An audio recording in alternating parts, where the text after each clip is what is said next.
Salut à tous, très heureux de vous retrouver pour cette toute nouvelle vidéo basket. Ça y est, la Coupe du Monde 2019 est déjà derrière nous. Bravo évidemment à l'Espagne, bravo à l'Argentine, bravo à la France. Médaille de bronze, la France qui garde sa médaille de bronze. Bravo à l'Australie aussi quelque part qui a fait une belle Coupe du Monde. Bravo à la République tchèque, incroyable, emmenée par Satoransky. Et puis il y a une équipe à qui on ne va pas dire du tout bravo, c'est Team USA. Team USA eh bien, qui s'est complètement raté dans cette Coupe du Monde 2019. Chronique d'un naufrage annoncé, chronique d'un air de déjà-vu, j'ai envie de dire, parce que ce scénario de Team USA 2019 ressemble énormément au scénario de Team USA 2002. Vous me direz que les États-Unis ont retenu les leçons des échecs passés.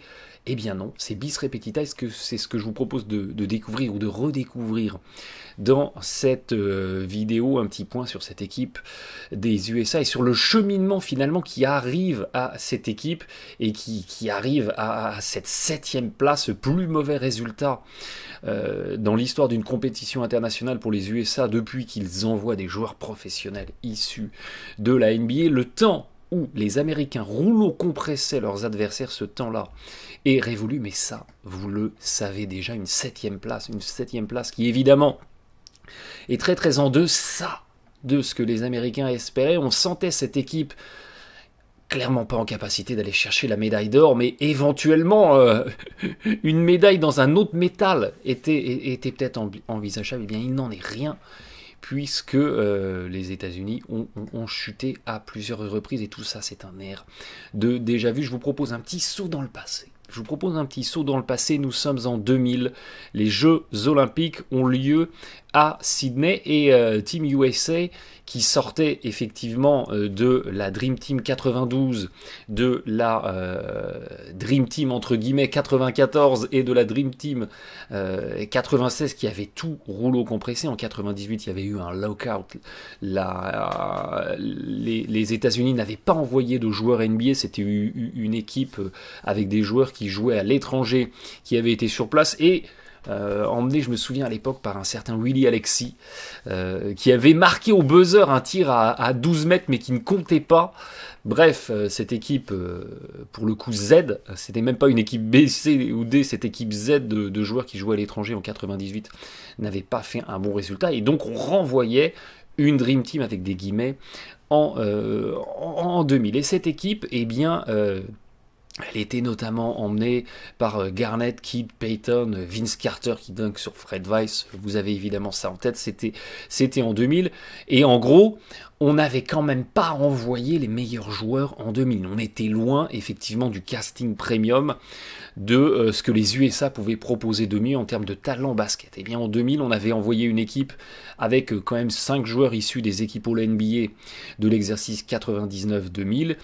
Et on avait une équipe tout à fait correcte qui, en 2000, et c'était la première fois que ça arrivait à une sélection de joueurs NBA envoyés sur une compétition internationale, une équipe qui avait été chahutée. Cette équipe en 2000, eh bien, elle a certes été complètement invaincue et elle a décroché la médaille d'or, mais elle a gagné 3 matchs avec moins de 10 points d'écart. Et ça, c'était du jamais vu. Ça, déjà, à l'époque, ça avait, entre guillemets, choqué. Il y avait eu un match face à la Lituanie en poule où il y avait une victoire de 9 points. Il y avait eu une demi-finale toujours face à la Lituanie qui s'était jouée à rien du tout. Un rebond offensif de McDyess, un tir dévissé. Les USA s'étaient imposés pratiquement au buzzer. Et puis il y avait une finale face à l'équipe de France, eh bien, où on avait une victoire assez peu significative, finalement, de 10 points. Bref, cette équipe des JO 2000 avait déjà été chahutée. Mais elle avait été victorieuse et finalement, il n'y a que le résultat qui compte et ces victoires peu significatives avaient été oubliées dans la célébration de la médaille d'or. 2002, championnat du monde, ça s'appelait pas à l'époque encore Coupe du Monde, championnat du monde à Indianapolis. Les États-Unis sont chez eux et après 2 ans de Jeux Olympiques où ils avaient été chahutés, vous allez dire, ils vont dire, il faut qu'on envoie peut-être des meilleurs joueurs parce qu'on a eu un petit peu de mal.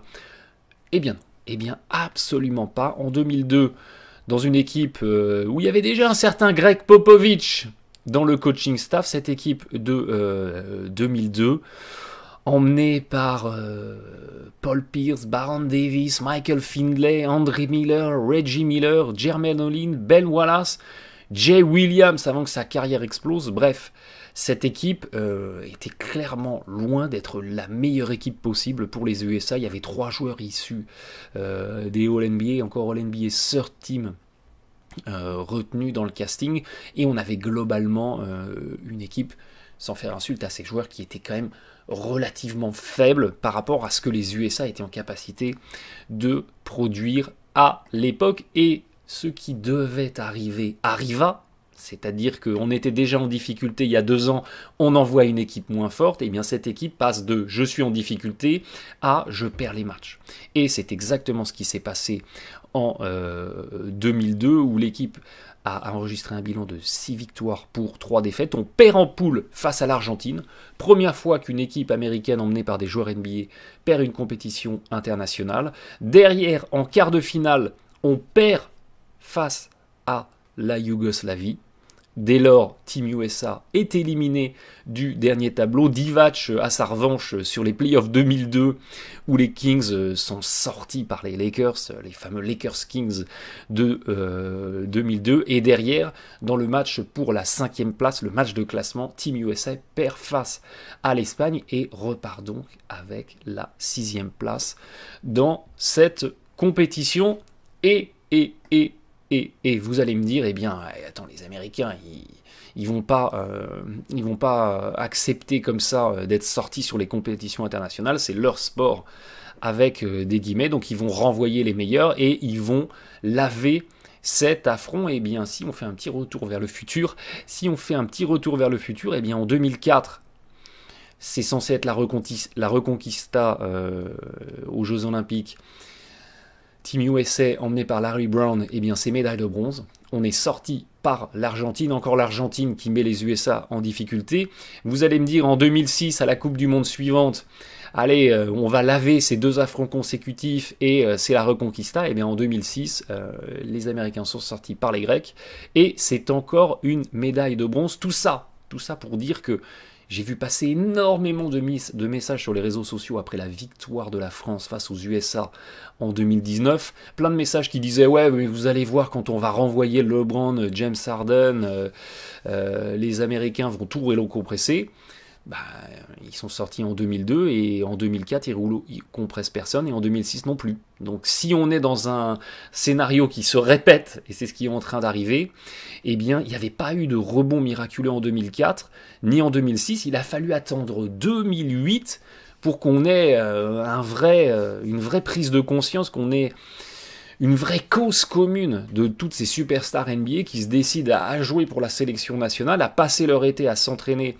et à jouer pour leur pays. Il a fallu qu'on en arrive là pour que les Américains retrouvent les sommets des compétitions internationales. Et attention, en 2008, en 2012, je pense notamment à l'équipe de 2012 que j'ai vu jouer en vrai en plus, donc j'ai pu apprécier ça à sa juste valeur. L'équipe de 2012 était pour moi extraordinairement talentueuse. Il y avait LeBron, il y avait Kobe, il y avait James Harden, Westbrook, Carmelo Anthony, Chris Paul, il y avait Kevin Durant. Il y avait un casting extraordinaire. Team USA en 2012 avec ce casting extraordinaire. Certes, ils sont invaincus, certes, ils ont la médaille d'or, mais ils ne rouleau-compressent pas l'Espagne en finale. Ça a été serré et c'est dans les dernières minutes du match que le scénario de victoire des Américains se dessine et qu'ils arrachent la médaille d'or. Donc, on a toujours en tête que même avec le meilleur casting, c'est loin d'être gagné d'avance, c'est loin d'être facile. Bref, refaisons un saut dans le passé. On vient de voir que équipe championne en 2000, mise en difficulté, on envoie une équipe beaucoup moins forte en 2002, qui est sortie, qui finit 6e, plus mauvais résultat à l'époque. En 2016, eh bien, c'était la dernière fois qu'on avait vu Team USA dans une compétition internationale. En 2016, on envoie une équipe qui était tout à fait correcte. Une équipe qui était tout à fait talentueuse et qui était tout à fait pertinente, bien montée, bien équilibrée, emmenée notamment par Kevin Durant, par Carmelo, par Kyrie Irving, par Paul George, il y avait Cousins.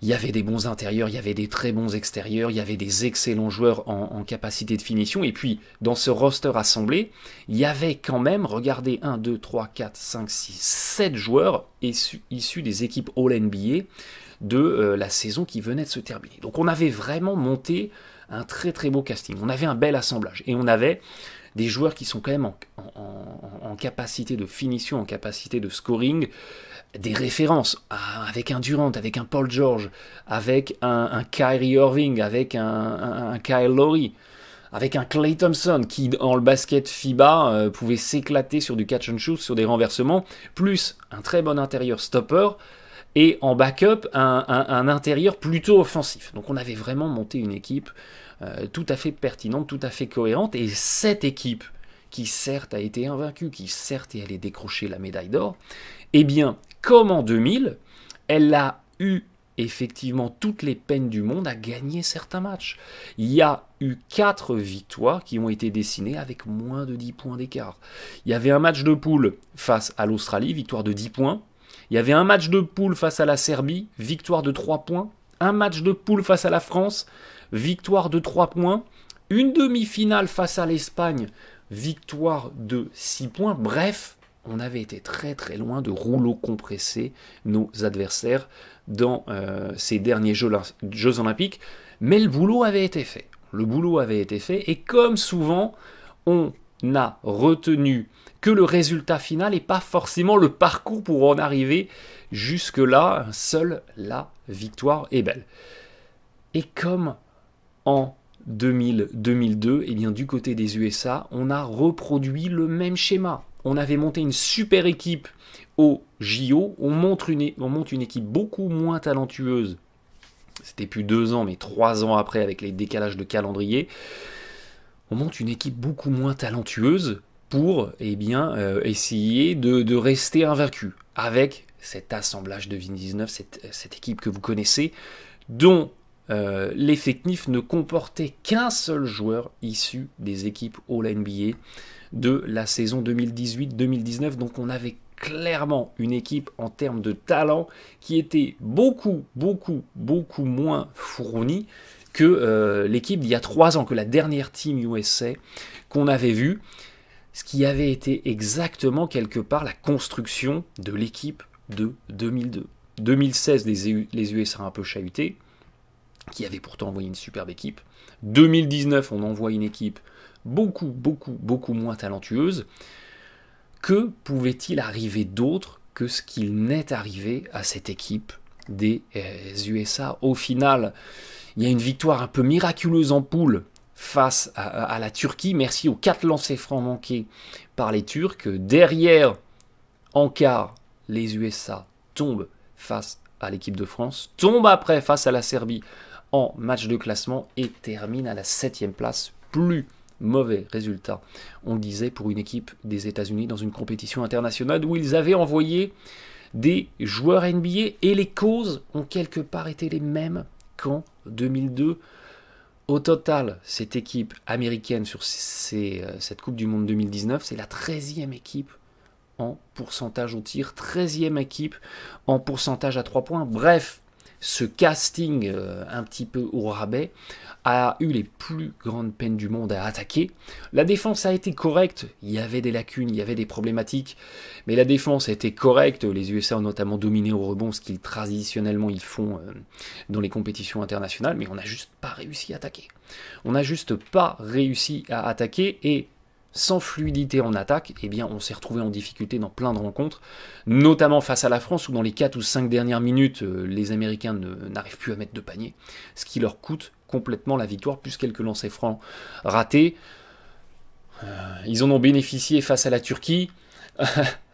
On ne va pas considérer que c'est une injustice, que ça les pénalise face à la France. C'est un juste retour de bâton. Et déjà en 2002, il y avait beaucoup moins d'équipes, mais en termes de réussite, les Américains n'avaient que le 6e pourcentage au tir. On avait déjà des problématiques d'attaque en 2002, donc tout ça est un énième recommencement, c'est une énième répétition.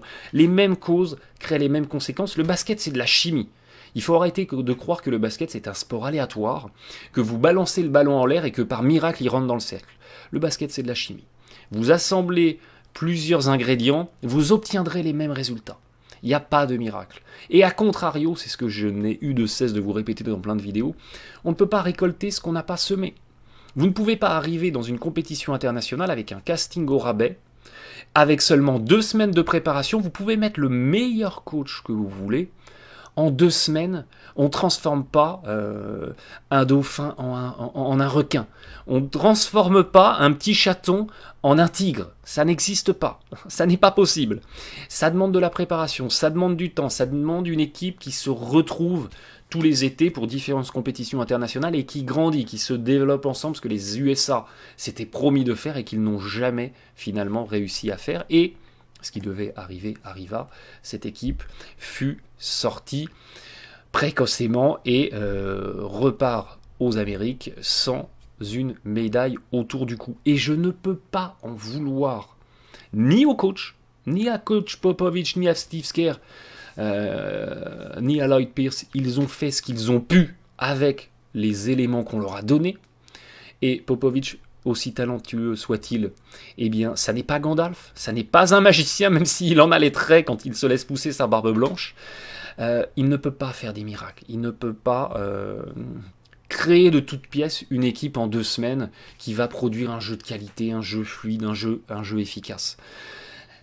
Et je ne peux pas non plus en vouloir aux joueurs qui ont mouillé le maillot, qui ont fait de leur mieux, parce que c'est pareil, ils ont fait avec le casting qui avait été assemblé. Et ce casting, dès le début, il est bancal.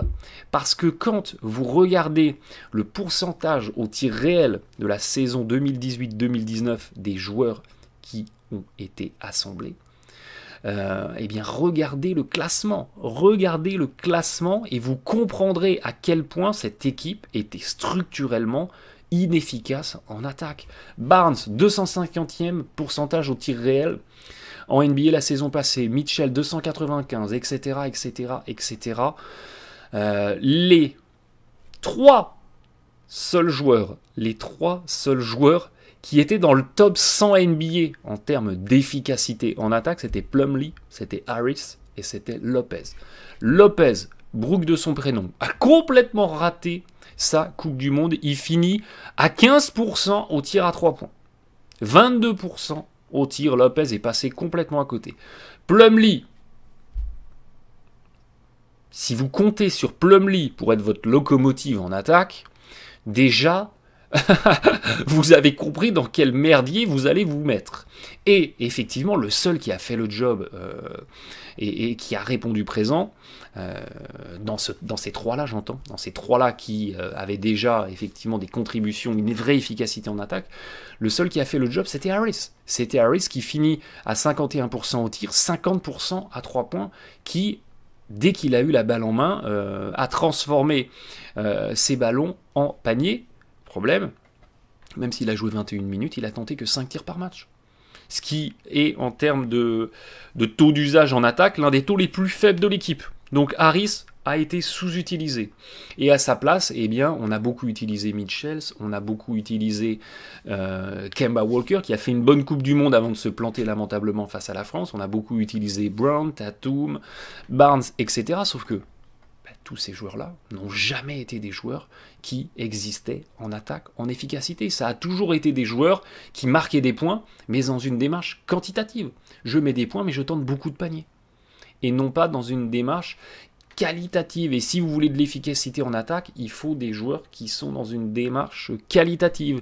Et comme les USA ne se sont pas entraînés très longtemps, ils n'ont pas pu proposer un fond de jeu très très structuré. Et on voit très très bien que ce qui a été proposé, c'est pas dans l'ADN de Popovich, c'est pas dans l'ADN de Steve Kerr.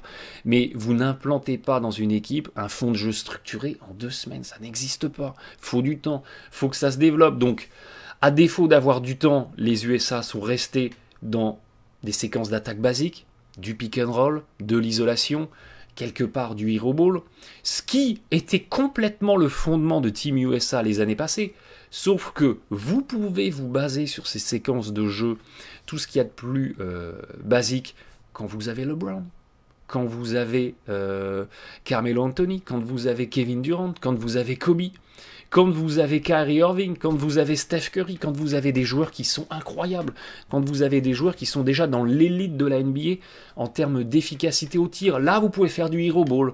Là, vous pouvez jouer assez peu structuré parce que les qualités individuelles des joueurs vont réussir quelque part à surclasser les adversaires directs, à défaut d'avoir pourtant un fond de jeu collectif très très très structuré. Pas de fond de jeu structuré, pas de joueurs en efficacité, l'attaque s'écroule et vous pouvez avoir toutes les bonnes volontés du monde en défense. Si vous n'arrivez pas à mettre de points de l'autre côté, vous êtes en difficulté. Il faut, pour s'imposer dans le basket, des bonnes qualités d'attaque et des bonnes qualités de défense. Il manquait un ingrédient. Il manquait un ingrédient à Team USA et tout ça, malheureusement, était tout à fait prévisible, était tout à fait pronosticable. Donc maintenant, eh bien, il reste une énième reconstruction, un énième relancement de programme à faire du côté de Jerry Colangelo, du côté du chef de Team USA aux États-Unis. Clairement, les joueurs NBA, ça les fait chier d'aller jouer en dehors des États-Unis pendant l'été. Tout le monde a toutes les meilleures excuses du monde pour ne pas y aller. J'ai un petit bobo, je veux préparer ma saison, je dois me remettre en forme. Tout le monde a toutes les excuses du monde. Pourtant, il y a d'autres joueurs NBA qui participent avec leur sélection nationale à ces compétitions internationales. On va dire que c'est pas ancré dans la culture basket aux États-Unis. Alors que pourtant, s'il y a bien une nation nationaliste et patriotique par excellence, c'est bien les États-Unis. Pourtant, ils n'arrivent pas à s'impliquer dans ces compétitions internationales. Tant pis pour eux. Tant pis pour eux parce que la planète basket existe maintenant depuis bien longtemps sans la présence des USA au haut niveau, mais on aimerait quand même, pour l'enjeu, pour la qualité de la compétition, voir cette équipe des USA encore en capacité d'envoyer ses meilleurs joueurs, parce que plus il y a de bonnes équipes dans ces compétitions internationales, et bien plus on aura de matchs et plus de matchs de qualité et plus la compétition sera relevée. Bref, il y a du boulot les gars. Allez, on se retrouve très vite et je souhaite bien du courage à Colangelo pour convaincre les divas de la NBA d'aller passer leur été autre part qu'aux Bahamas. Allez, bon match à tous.